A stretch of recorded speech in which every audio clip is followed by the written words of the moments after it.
எந்திரிக்கணும், டீ வைக்கணும், சோறாகணும், குழம்பு வைக்கணும். அவங்க அம்மா ஒரு பெரிய விஷயம் உங்களுக்கு தெரியும்ல. ஏன்னா கேஸ் கொடுத்து நாங்க ஜெயில இருந்து அப்புறம் தான் கல்யாணமே பண்ணோம். இப்படி அனாதையா எங்களை நம்மள நாங்க டெலிவரியாக தான் வந்திருக்கோம். மலைக்கலாம் இந்த அளவுக்கு மலைக்கூடாது. குப்பி அங்க வீட்டு உள்ளந்தாட்டு வந்து இங்க கொட்டுறாங்க. கேட்டா 2 வருஷத்துக்கு குத்து வச்ச மாதிரி நிக்க வேண்டியதான். யாரையும் காணமாங்க. என் பொண்ணு கத்திட்டு இருக்கிறான். முறுக்கு மாவை அரைக்கிறதுக்கு இனிமே தாங்க போறாங்க. ஆமா, அதிரசம் சும்மா கல்லாட்டம் வரக்கூடாதுமா. மாவு அரைச்சி காய வச்சிருக்காங்க. நாங்கள் வீட்டுக்கு போயிட்டு வந்துட்டோம். வீடியோ போகிறதுக்காக போயிட்டு வந்தோம். எல்லாத்தையும் ஆற வச்சிருக்காங்க. முடிச்சுட்டு ஆற வச்சு தான் எடுத்துட்டு போகணுமா.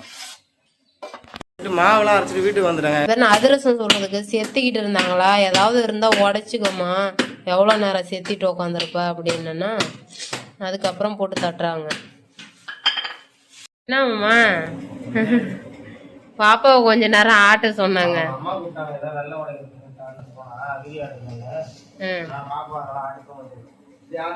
பாவு காய்ச்சினாங்க. இது எதுக்கு? அதிர்ஷ்டத்துக்கா? குள்ளாய் இப்ப அதெல்லாம் ஊருக்கு எடுத்துட்டு போய் ஆகணும்னு சொல்லிட்டு அவங்க அம்மாட்ட. அதனால எல்லாத்தையும் மெனக்கிட்டு செஞ்சுட்டு இருக்காங்க. நான் எனக்கு ஒன்றும் முடியலன்ட்டு மாத்திரை போட்டு படுத்துங்க. வெள்ளை மாசம் மூக்க தொலைக்குது என்னடான்னு போய் பார்க்குறேன். அவங்க ரெடி பண்ணிட்டு இருக்காங்க. அதான் அப்படியே ஒரு பாருங்க.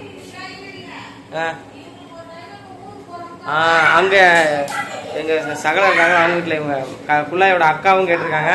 மெயினாக எங்கள் மாமியார் அதிர்ஷ்டம் மாமனார் அதிர்ஷ்டம் முறுக்கு எல்லாம் சாப்பிடுவார். அதுக்காக இப்போ எல்லாம் ரெடி பண்ணிட்டு இருக்காங்க. எல்லாரும் எடுத்துகிட்டு போனேன். தீபாவளிக்கு எதுவும் செய்ய முடியல என் பொண்ணு பிறந்தனால. இப்போ எல்லாத்தையும் ரெடி பண்ணி எடுத்துகிட்டு போகலான்ட்டு ரெடி பண்ணிட்டு இருக்காங்க. என்னம்மா அவ்வளோதான். இனிமேல் இன்னும் 2 வருஷத்துக்கு குத்து வச்ச மாதிரி நிற்க வேண்டியதுதான்.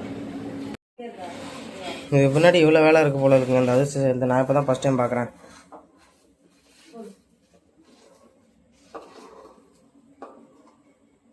கிண்டிக்கிட்டே இருக்கணுமா, கேசரிக்கின்ற மாதிரி கட்டி பிடிக்காம.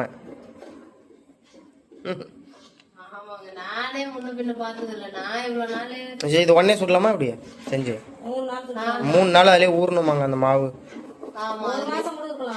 ஒன்றும் ஆகாது.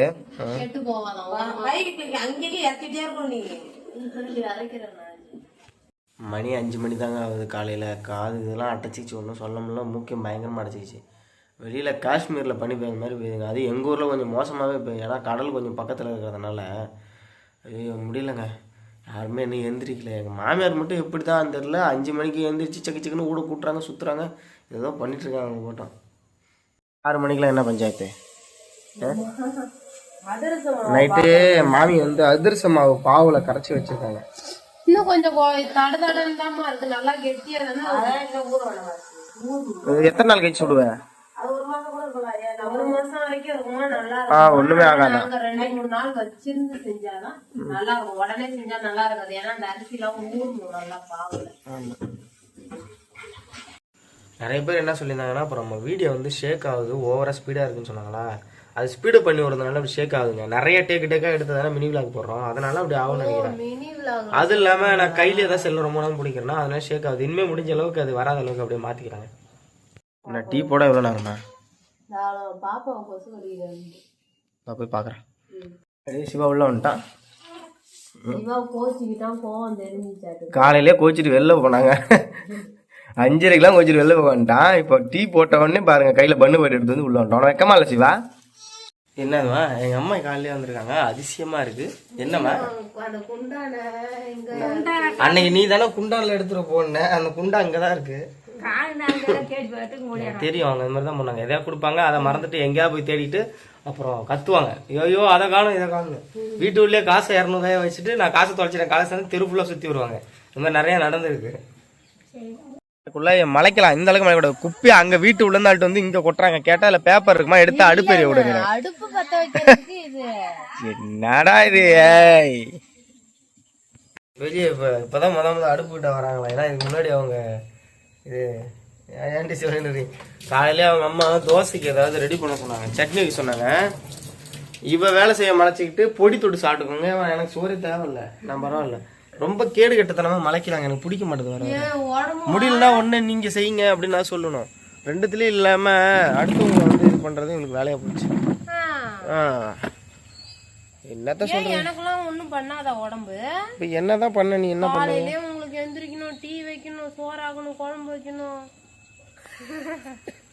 அவங்க அம்மா ஒரு பார்வை திரும்பி பாரு. இது எல்லாம் பண்ணுறது அவங்க அம்மா. சும்மா அவங்க வீடியோக்காக நாடகம் ஆடிட்டு போகிறாங்க. பண்ணாங்க, துணியை பூரா இவங்க துவைச்சி போட்டாங்களா. அடுத்தது என்ன பண்ணுவாங்கன்னு பார்த்தீங்கன்னா வந்து சமையல் வேலையை முடிச்சு வச்சுட்டு அவங்க வேலைக்கு போயிடுவாங்க. போயிட்டு வந்து அதுக்கப்புறம் இவங்களுக்கு முறுக்கு சுட்டு தரணும். அப்படியே எல்லாம் செய்கிற மாதிரியே என்னென்ன வா பெண்ணாட போய் தானே உனக்கு இருக்குவா. அங்கே போனாலும் நான் தான் வேலை செய்வேன். சும்மா சொல்கிறதோட சரி. இப்போ வந்து எனக்கு சாப்பாடு இவ செஞ்சு கொடுக்குறதுக்கு நானே இந்த தோசை வச்சு சாப்பிட்டுக்கலாம். தமிழாரை கீழே பூரா தோசைகளில் மாவில் வைக்கிறா, அதை எடுத்து கொடுங்குறா, இதை தமிழாரை கழுவுங்கிறா. ஆக மொத்தம் அந்த ஒரு தோசையை நானே ஊற்றி சாப்பிட்டு போல. இப்போ நானே தான் சாப்பிடுவேன். தெரியல மேடம் வந்து அவங்களே நின்றுட்டு இருக்கிறாங்க. மினிமம் இன்னும் 2 மாதத்துக்காக இவ்வளோ பெருசாக எதுவும் வேலைலாம் செய்ய சொல்ல மாட்டாங்க. தண்ணி பிடிச்சி வச்சுட்டு ஜாமான் கழிட்டு சாப்பாடு மட்டும் அப்போ செஞ்சு கொடுத்தா போதும். நானே செய்வேன். இருந்தாலும் எல்லா நேரமும் செய்ய முடியாது. வேலைகளுக்கு போயிட்டோம்னா ஒன்று இருக்கிற வரையும் செஞ்சு கொடுக்கலான்ட்டு இருக்கேன். அங்க போனா வேலைக்கு போறது வீடியோ எனக்கு நிறைய அங்க போனா என்ன பண்றது எனக்குள்ள நிறைய பல கேள்வி ஓடுதுங்க. வீடியோ போட முடியுமா பழையபடி, இந்த அளவுக்கு கிளாரிட்டி வருமா, நம்ம வீடு சரியில்லை, அங்கே போய் என்ன வேலைக்கு போகிறது, அவனுங்க போனால் ஒரு நாள் வேலை இருக்க போனோம், 2 நாள் இல்லைம்பானோம், சம்பளத்தை கொடுக்க மாட்டோம், அது ஒரு பக்கம் மைண்டில் ஓடுது.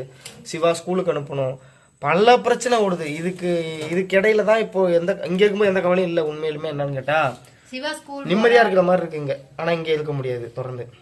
ஆமா, இருக்கவும் பிடிக்கல. எவ்வளவு நாள் நம்ம வேலையை பார்த்துட்டு அப்புறம் போகணும், சிவா ஸ்கூல் போகணும். ஆமா, இங்க வந்து ஸ்கூல் பக்கத்துல கிடையாது. ஆமா, 7 கிலோமீட்டர் போகணும். இங்கே சேர்த்து விட்டு நம்ம வீடியோ போட்டு அப்பயும் வேலைக்கு நான் வெளியில தான் போயணும். இங்க மினிமம் என்ன வேலை கிடைக்கும் பாத்தீங்கன்னா, அந்த கொள்ளை வேலை கிடைக்கும். நாத்து அடிக்கிறது, மருந்து அடிக்கிறது. இந்த வேலைக்கெல்லாம் நான் போனேன். எனக்கு நாத்து அடிச்சு அந்த கையெல்லாம் ஓட்ட போட்டு காலெல்லாம் புண்ணாயிடுது, அரிக்கும். அந்த சைனஸ் பிரச்சனை வந்த காரணமே அதுதான். 2வது இந்த மருந்து அடிப்போம் தெரியுமா, பின்னாடி மாட்டிக்கிட்டு அதை அடிச்சு உடம்பு ஃபுல்லா ஒரு டைம் வீங்கி போச்சுங்க. அரிச்சு வந்து ஐயோ அம்மான்னு கத்திரி கிடந்தேன். மத்தபடி இந்த வேற என்ன வேலை செய்யலாம்னு பார்த்தா இந்த டிரைவிங் பக்கம் போலான்னு பாக்குறேன். இல்லன்னா வேற அதுவும் இல்லாம எங்க பாட்டி வேற எப்ப வரீங்க, எங்க மாமனாரும் பாட்டியும் அவங்க வேற நாங்க எல்லாமே ரொம்ப கஷ்டப்படுறாங்க. ஆமா, நான் இருந்தா சாப்பாடு ஆக்குவேன். டெய்லியும் இங்க வருவாரு, எங்க பாட்டி வருவாங்க, அவங்க கிட்ட கொடுத்து விட்டுருவேன். எங்க பாட்டி வைக்கிற சாப்பாடு தொட்டு கூட பார்க்க மாட்டேங்கிறாராம். திட்டுறாராம்.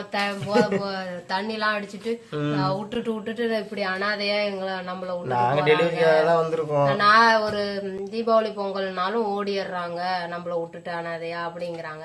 ஆனா எங்க அம்மா என்ன சொன்னாங்க, எங்க பாட்டி கிட்ட வந்திருந்தாங்கல்ல, அப்ப நானே தீபாவளி பொங்கலுக்கு தான் வரேன் ஈரோட்ல இருந்து, என் பொண்ணை பாக்கணும்னு எனக்கு ஆசை இருக்காதா.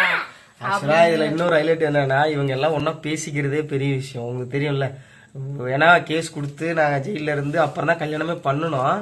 அப்படி இருந்துமே எங்கள் பாட்டி வந்து கிளம்பி வந்துச்சு பேத்தி பார்க்கறதுக்காக. வந்து நார்மலாக வந்து பேசிட்டும் போயிட்டாங்க. பேசுவாங்க, அதெல்லாம் அவங்க யதார்த்தமா பேசுவாங்க. அவங்க அந்த பாட்டி இவங்க பேசிக்க மாட்டாங்க. சம்பந்தி எங்கள் அம்மா இருக்காங்கல்ல, ஏன்னா அவங்க சண்டை. அவங்க வயசுல வந்து மருமகளும் மாமியார் அடிச்சுக்கிட்டாங்க. இப்போ வந்து அம்மா கூட சண்டைன்னு இப்போ இவங்க 2 பேரும் நல்லா பேசிப்பாங்க. ஆனால் ஒருத்தர் இருந்தாலும் வந்து பார்த்துக்கலாம், நான் கூட்டு வரல, ஏன் சங்கட்டமாக இருக்குமே அப்படின்னு சொல்லிட்டு. டைம் பொண்ணு 8 மணிக்கு எந்திரிச்சிருக்காங்க. நைட்டு எத்தனை மணி வரைக்கும் முடிச்சிருந்தா தூங்கினான்னு கேட்குங்க. கொஞ்ச நேரம் கத்துனா முடிச்சுட்டு கிடந்தாலா, அந்த முடிச்சுட்டு கிடந்த நேரத்தையும் சேர்த்து தூங்குறான் காலையில. அப்புறம் ஒருத்தவங்க வந்து சொல்லியிருந்தாங்க, அவங்க வெளிநாட்டில் இருக்காங்களா, என்ன ஊருன்னு தெரியல சரியா, இங்கிலீஷில் பண்ணியிருந்தாங்க. ஏதோ ஒரு அரைக்குறையாக புரிஞ்சுது. நீ தம்பி வேலைக்கு போக மாட்டேங்கிற, யூடியூப்பே நம்பி உட்காந்துருக்க, உன் ஒய்ஃப் கூடயே இருக்கணும்னு உன் ஒய்ஃப் நினைக்கிறா, ஆனால் இந்த வயசில் நீ கஷ்டப்படலன்னா பின்னாடி ரொம்பவே கஷ்டப்படுவேன் அப்படின்னு சொல்லியிருக்காங்க. அவங்க அப்படிலாம் இல்லைங்க, நான் வந்து நான் சொன்னல, நான் எல்லா வேலைக்கும் கூலி வேலைக்கு போவேன். எதுவும் தொழில்னு ஒன்று எனக்கு தெரியாது. மற்றபடி எல்லா வேலையும் கொஞ்சம் நல்லா செய்வேன். கொத்தனார் வேலையும் ஓரளவுக்கு தெரியும். இப்போ நான் யூடியூப் வீடியோ போகிற காரணம்னா என்னால் இங்கேருந்து தனியாக போய் என்னால் அங்கே எதுவும் சமாளிக்க முடியாது. அதனால இப்போதைக்கு ஒய்ஃப் கூட இருந்துட்டு டெலிவரி எல்லாம் முடிஞ்சு இதுக்கு மேலே கிளம்ப வேண்டியதாங்க. இதுக்கு மேலே அங்கே ஒன்றும் வேலை இல்லை. இது மேலே போயிட்டு நம்ம பொழப்பு எப்படி பார்க்க வேண்டியதான். ஏன்னா இருந்தாலும் எனக்கும் உடம்பு சரியில்லை, இந்த சைனஸ் அது இதுன்னு இருக்கிறதுனால இப்போ வீடியோ போடுற காரணம் என்னன்னு கேட்டிங்கன்னா, இதில் கொஞ்சம் வருமானம் வந்துட்டு இருக்கு. இது இப்போதைக்கு போதுமானதாக இருக்குது. இது நிரந்தரம் இல்லைன்னு எனக்கு நல்லாவே தெரியும். அதனால இப்போ வரும்போது நம்ம அதை யூஸ் பண்ணிக்கலாமே, வேலையில டைமாக இருக்குது, ஒய்ஃப் கூட இருந்த மாதிரியாச்சு, அவளுக்கு ஹெல்ப் பண்ண மாதிரியாச்சு இல்லை, அதுக்காக தான் பண்ணிட்டு இருக்கேன். மற்றபடி இதே நம்பி நான் உட்காந்துருக்கவும் முடியாது. ஏன்னா 2 குழந்தை ஆயிடுச்சு. இதுக்கு மேலே இது சைடில் வச்சுட்டு நம்ம ஏதோ ஒன்று பண்ணாதான் இவங்கெல்லாம் கரை சேர்க்க முடியும், கட்டி கொடுக்கணும், படிக்க வைக்கணும், நிறைய பிரச்சனை இருக்குது. அதனால தாங்க போகணும், கிளம்பிடும். என்னைக்கு ஊருக்கு போகிறோம் என்னன்னு தெரியல. அது தையெல்லாம் நேற்று போய் பிரிச்சுட்டு வந்தோம். அதான் வீடியோ பார்த்துருப்பீங்களா, தையெல்லாம் பிரிச்சாச்சு. இன்னும் புண்ணு லைட்டாக ஆறல. புண்ணு ஆறிட்டு குழந்தைக்கு 45 நாள் ஊசி இவன் இங்கே போட்டு போகலாங்கிற அதெல்லாம் என்னன்னு முடிவு பண்ணிட்டு தான் நாங்கள் என்னைக்கு பிறந்துக்கோம். இந்த வாரத்துலேயே அடுத்த வாரத்துலேயே தெரியல, ஆனால் கண்டிப்பாக ஊருக்கு போயிடுவோம் எல்லாருமே. அதாங்க, மற்றபடி இன்னும் சொல்கிறதுக்கு இல்லை. இந்த விளாக் அவ்வளோதாங்க. இன்னொரு வீடியோ மீட் பண்ணலாம். பாய்ங்க.